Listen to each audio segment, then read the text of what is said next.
सैनिक स्कूल 2025 के फॉर्म्स भरे जा रहे हैं और फॉर्म फिलअप का लास्ट डेट है 13 जनवरी 2025। एंट्रेंस एग्जाम का डेट अनाउंस तो नहीं किया गया है एनडीए की तरफ से, बट हम पिछले साल के डेटा को देखकर आइडिया लगा सकते हैं, गेस कर सकते हैं कि कब होने वाला है entrance exam. Last year form correction के ऑलमोस्ट 1 महीने बाद एग्जाम हुआ था एंड इस बार आपका फॉर्म करेक्शन चलेगा 18 जनवरी तक। तो एंड सिंस एंट्रेंस एग्जाम हमेशा संडे को कंडक्ट कराया जाता है, तो हम प्रेडिक्ट कर सकते हैं कि आपका एंट्रेंस एग्जाम या तो 16 फरवरी को होगा या फिर 23 फरवरी को होगा। दैट मीन्स अब आपके पास सिर्फ 45 डेज है प्रिपरेशन करने के लिए। तो अगर आप सैनिक स्कूल में एडमिशन पाना चाहते हो तो इन 45 डेज में आपको बहुत अच्छे से प्रिपरेशन करना है, जिसकी स्ट्रैटेजी मैं इस वीडियो में बताने वाली हूँ। कैसे और कहाँ से पढ़ाई करना है, किस सब्जेक्ट को कितने घंटे टाइम देना है, इन सभी टॉपिक्स पे हम डिटेल में बात करेंगे इस वीडियो में। किसी भी एंट्रेंस एग्जाम को क्लियर करने के लिए एस्पिरेंट को एंट्रेंस एग्जाम के बारे में 2 चीज़ें बहुत अच्छे से पता होना चाहिए। ये 2 चीज़ें हैं एग्जाम पैटर्न और सिलेबस। सो क्लास 6 और 9 दोनों के लिए ही एग्जाम पैटर्न और सिलेबस पे मैंने वीडियो बना रखा है 2024 में, और 2025 का एग्जाम पैटर्न और सिलेबस भी बिल्कुल सेम है 2024 वाले से, तो आप उन वीडियोस को देख सकते हैं या फिर आप पैटर्न और सिलेबस डायरेक्टली इन्फॉर्मेशन बुलेटिन से भी देख सकते हैं। तो क्लास 6 के पेपर में 4 सब्जेक्ट से क्वेश्चन पूछे जाते हैं, लैंग्वेज, मैथमेटिक्स, इंटेलिजेंस और general knowledge. Question paper total 300 marks का होता है, जिसमें लैंग्वेज, इंटेलिजेंस और जनरल नॉलेज से 50 मार्क्स के क्वेश्चन आते हैं फ्रॉम ईच। वहीं सिर्फ मैथ से ही 150 मार्क्स के क्वेश्चन आते हैं, यानी टोटल पेपर में 50% मार्क्स तो मैथ्स के ही रहते हैं। सिमिलरली फॉर क्लास 9 जिसमें टोटल मार्क्स रहता है 400, मैथ्स अकेले ही 200 मार्क्स कैरी करता है एंड बाकी 4 सब्जेक्ट्स मिलके बाकी का 200 मार्क्स पूरा होता है। तो आप देख ही पा रहे हो क्लास 6 और 9 दोनों के लिए ही मैथ्स कितना ज़्यादा इंपॉर्टेंट है, और इसीलिए इन 45 डेज में आपको मैथ्स डेली पढ़ना है। तो गाइज, अगर आप लोगों ने थोड़ा सा भी सिलेबस कंप्लीट किया है तो अभी से लेकर आपको डेली 2 से 3 घंटा पढ़ना ही है। और अगर आपने अभी तक सिलेबस का थोड़ा सा भी पोर्शन नहीं किया है या फिर बहुत ही कम पोर्शन कंप्लीट किया है, तब तो आपको डेली 4-5 घंटे पढ़ने पड़ेंगे। सैटरडेज और संडेज और विंटर वेकेशन अगर आपका चल रहा होगा तो इन छुट्टियों के दिनों में थोड़े और ज़्यादा टाइम तक पढ़ना। आई एम नॉट सेइंग कि आपको लगातार पढ़ना है, आप बीच में ब्रेक्स ज़रूर लें। अपना स्कूल टाइम और फ्री टाइम को देखकर एक study time table banana and उसी के अकॉर्डिंग पढ़ाई करना। अगर आप अपना खुद का स्टडी टाइम टेबल नहीं बना पा रहे हो तो मैंने एक वीडियो ऑलरेडी बना रखा है स्टडी टाइम टेबल पे कि कितने घंटे किस सब्जेक्ट को पढ़ना है, तो आप उस वीडियो को देख के वो वाली स्टडी टाइम टेबल फॉलो कर सकते हो। अब बात करते हैं पढ़ना कहाँ से है, यानी कौन से स्टडी रिसोर्सेज को फॉलो करने हैं।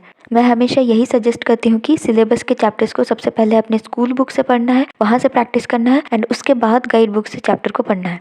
फॉर एग्जाम्पल क्लास 6 के लिए एक चैप्टर है नंबर सिस्टम, तो इस चैप्टर को आप सबसे पहले अपने स्कूल के मैथ्स बुक से कंप्लीट करोगे, फिर उसको आप गाइड बुक से करोगे, क्योंकि गाइड बुक में उतने अच्छे से कॉन्सेप्ट नहीं क्लियर किए रहते हैं जितना कि आपके स्कूल बुक से क्लियर होता है। तो इसीलिए स्कूल बुक को इग्नोर मत करना, स्कूल बुक से कॉन्सेप्ट क्लियर करना, उसके बाद गाइड बुक में मूव ऑन करना। इंटेलिजेंस सब्जेक्ट आपको स्कूल बुक्स में नहीं मिलेगा, तो ये आपको गाइड बुक से ही करना है प्रैक्टिस, और इंटेलिजेंस से आसान क्वेश्चन से पूछे जाते हैं। तो अगर आप गाइड बुक से नहीं भी पढ़ते हो और प्रीवियस ईयर क्वेश्चन देख के जाते हो, प्रैक्टिस करके जाते हो, तो भी आप इंटेलिजेंस के क्वेश्चन कर पाओगे एंट्रेंस एग्जाम में। सिलेबस के कुछ टॉपिक्स अगर आपको स्कूल बुक में ना मिले तो आप उन चैप्टर्स को, उन टॉपिक्स को यूट्यूब से पढ़ सकते हैं, बट ध्यान रहे यूट्यूब चलाते चलाते रील्स और शॉर्ट्स देखने मत बैठ जाना।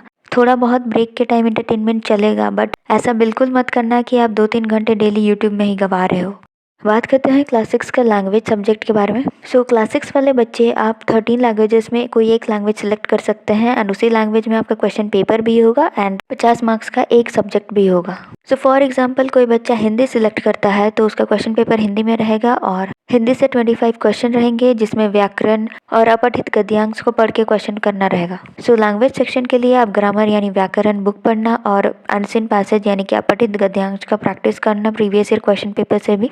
Next is general knowledge for class 6। तो जनरल नॉलेज के टॉपिक्स को मैं सीरियल वाइज 1 बाय 1 अपने चैनल पे डाल रही हूँ, यहाँ से आप पढ़ सकते हो या फिर आप अपने जीके बुक से या कहीं और से भी पढ़ सकते हो। मूविंग ऑन टू क्लास 9 के सोशल साइंस और जनरल साइंस, इनके चैप्टर्स को सबसे पहले स्कूल बुक से पढ़ना है अच्छे से, फिर गाइड बुक से पढ़ना है एंड देन प्रैक्टिस करना है। और हो सके तो साइंस और एसएसटी के चैप्टर्स आप एनसीईआरटी से पढ़ना। एनसीईआरटी के चैप्टर्स आपको फ्री में गूगल में मिल जाएंगे।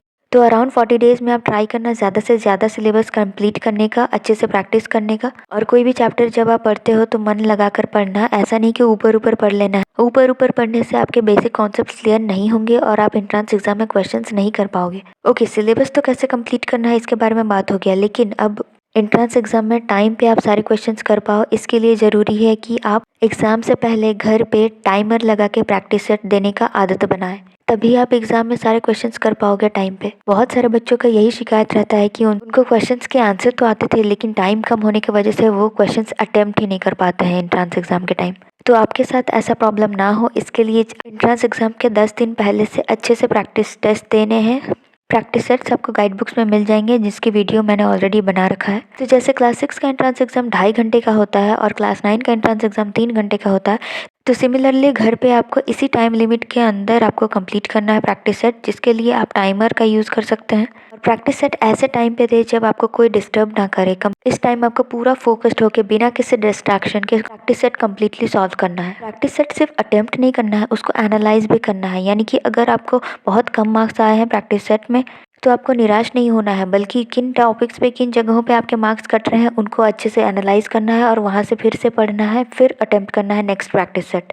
और अगर आपके प्रैक्टिस सेट में बहुत अच्छे मार्क्स आ रहे हैं, तब भी आपको बहुत ज़्यादा ओवर कॉन्फिडेंट नहीं होना है।